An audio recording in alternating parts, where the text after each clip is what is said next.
Day 2 of NFT NYC. Today we're gonna head out a little earlier and try to see if we can have a more eventful day.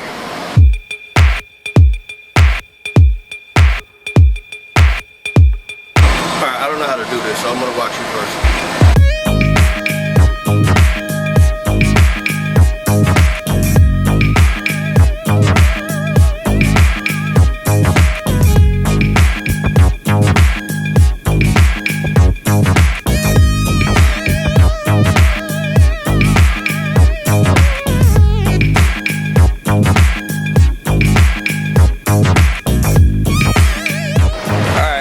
I fix this. For some reason my camera keeps stopping mid-recording anytime I'm doing it this way. But anyway, day 2, came out here for NFT NYC. We just got out of Penn Station. We're going to make our way to 137pm café. 10-15 minute walk, right? They're doing a VeeFriends PoPUp. See who we can talk to and see what type of content we can create. Hopefully it's more eventful, more content. In New York. Thank you for joining us today.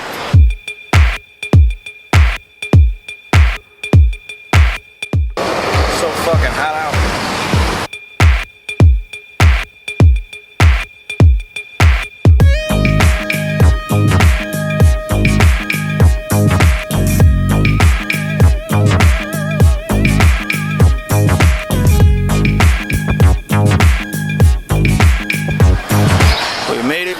To the 137pm cafe.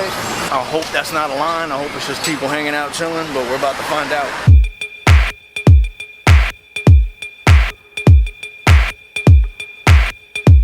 Yeah, so we're just giving out free t-shirts. It doesn't have to be a holder or anything. We're just handing them out. What's your favorite VeeFriend? The Knowing Gnome. Knowing Gnome? Yes. Good one. Is that your favorite? No, introducing him. Just getting into it now.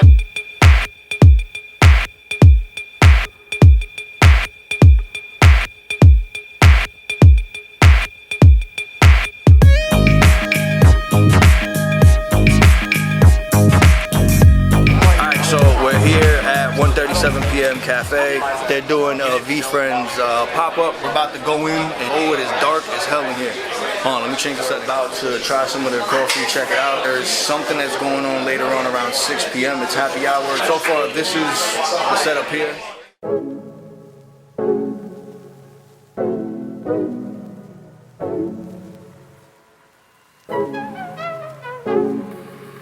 That is the VeeFriends bus behind me. They're giving out free shirts. I gave out a few people some PoPUps. I'm trying to give out as many as I can to as many people as I can and break out of the awkwardness and do something different, break out of the comfort zone. But yes, so far everything's really good. Let's see who we could talk to, get some content. Jeremy Knows is also here. Gonna see if we can talk to him, give him a PoPUp if he's willing to take it from me. We'll see what happens.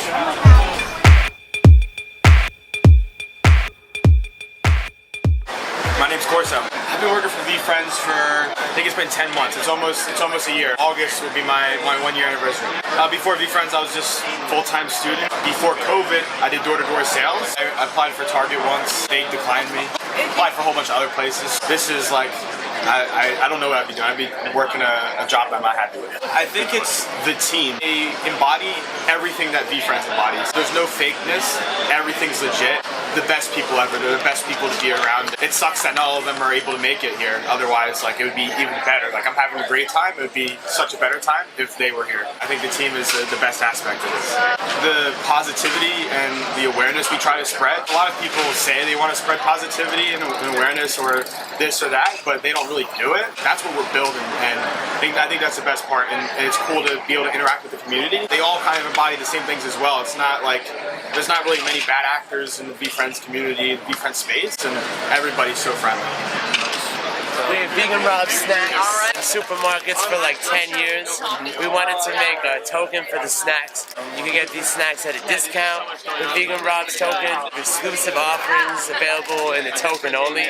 Every time someone uses a token, a portion goes into a charity wallet, which we're going to use to donate these snacks to kids. We're working with Feed the Children.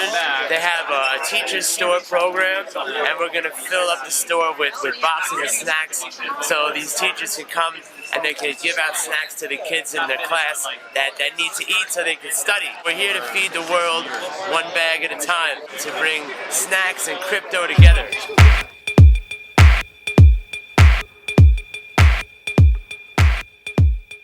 My name is Lindsay McDermott. I am part of the Phoenixes by Habit Nest. Our Web 2 company is guided self-help journals with some awesome content to help people solidify their habits. Bringing that into Web 3, just really trying to help folks tangibly make their lives better with a Learn to Earn through our app, mint on July 27th. I am an Enneagram 2 through and through. I'm a helper. In this community in Web 3 and in our Web 2 business, I get to talk to people in a real, tangible, wonderful way and get to give my own life experience and learn from their life experience, and we just get to hold each other accountable, make life more than just survivable. So that is my passion in this entire project. Community, friendliness, hugs, like I'm not a stranger. Once I walked up to this VeeFriends venue from the craziness of New York that I'm not used to, I was like, my people. Yes, exactly. That essence is exactly, it's not even wordable. It is just this, okay, I'm here, I'm good, I'm home.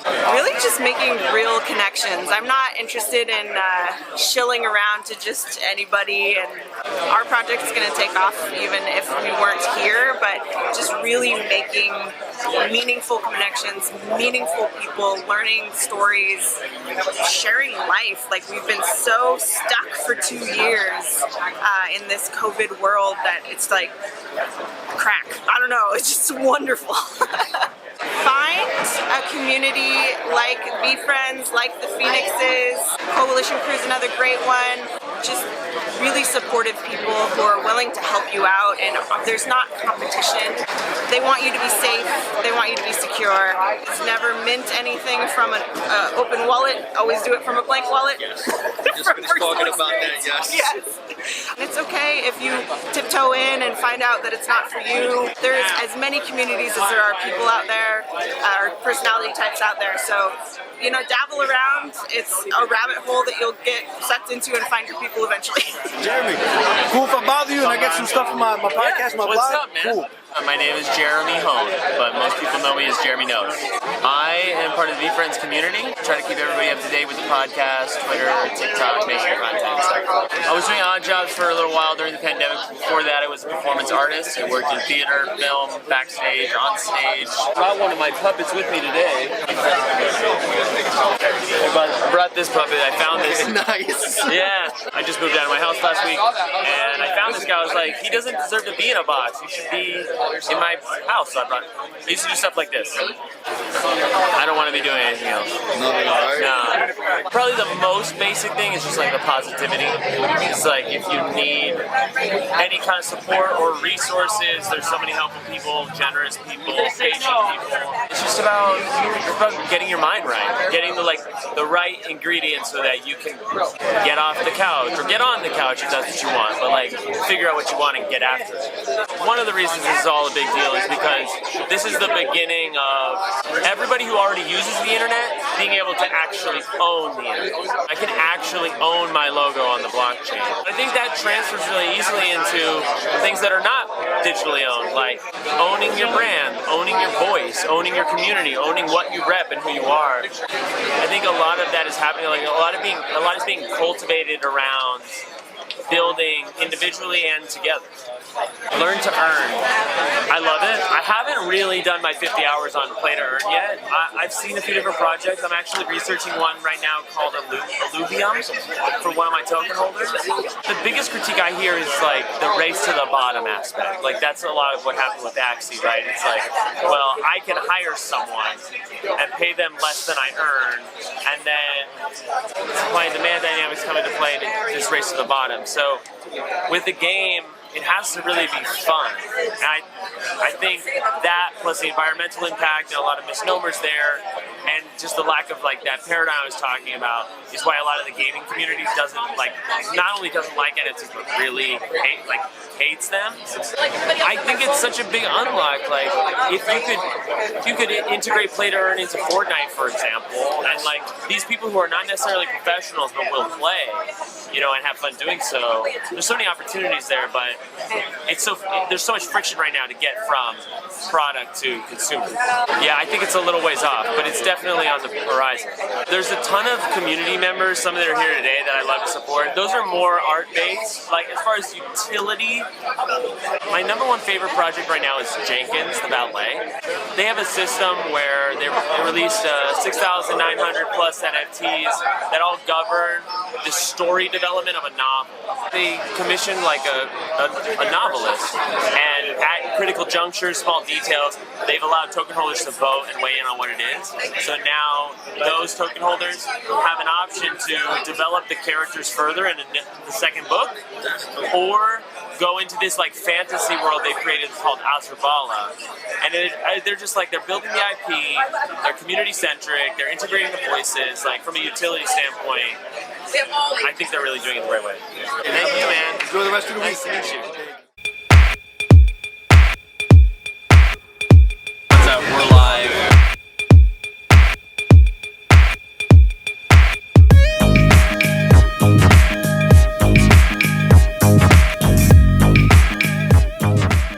Met a bunch of wonderful people from VeeFriends, connected with a whole bunch of new creators for new projects, so definitely gonna try to network and connect with them as well. Gave out some PoPUps. This is a way better day than yesterday. Got to meet a lot of more people than I did yesterday, right, Eric? A lot more. The vibe is good, the energy is good, everyone's really supportive, everyone's really welcoming. We got some shirts. So far, it's just been great. I don't know. All right, so we're leaving the 137pm café. Thank you for everybody who gave me the time, who let me record them and ask them a few questions for my podcast and for the vlog. I really appreciate it. I can't wait to do this again. It was dope. I liked it. Something different, something new. Hopefully we can come out and do it again. I definitely need a fucking tripod. This whole holding and letting my arm extend. So now we have to walk at least 20 minutes down back to Penn Station.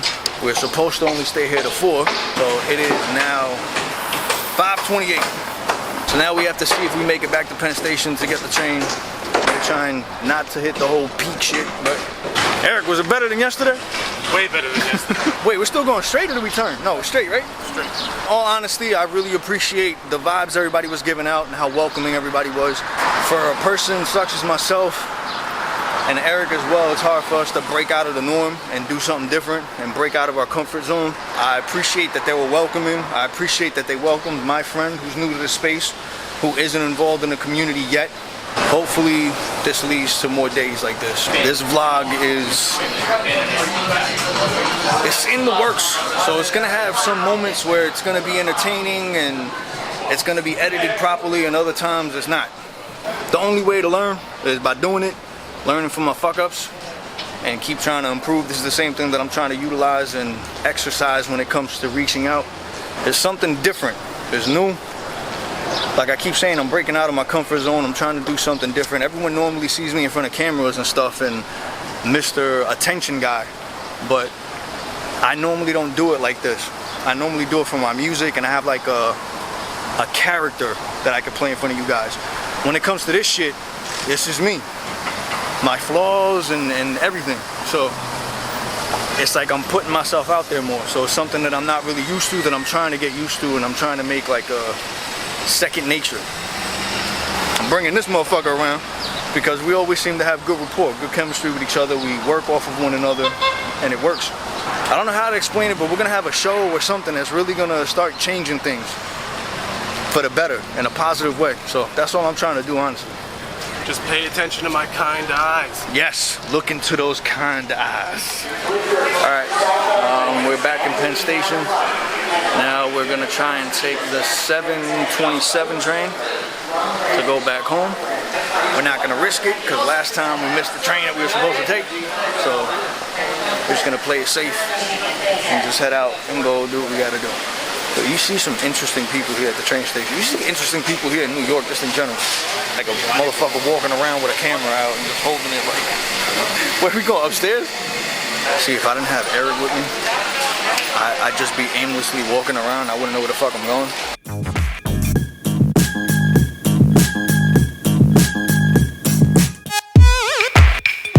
I don't like shit like this.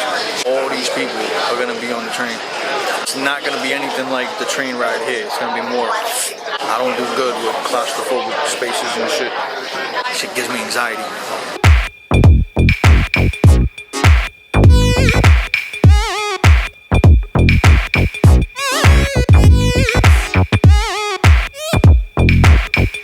Definitely a much better experience than yesterday. Just being able to interact with people who didn't have groups to, jump into, which was pretty dope. Just getting to hear people talk about why they're so involved in the community, that was pretty dope. Something I'm used to even being around. Again, it's a different space that I haven't been introduced to yet up until now. Getting to see it firsthand and witnessing, just how much of a community has been brought and pulled into with all these projects, I thought was pretty dope.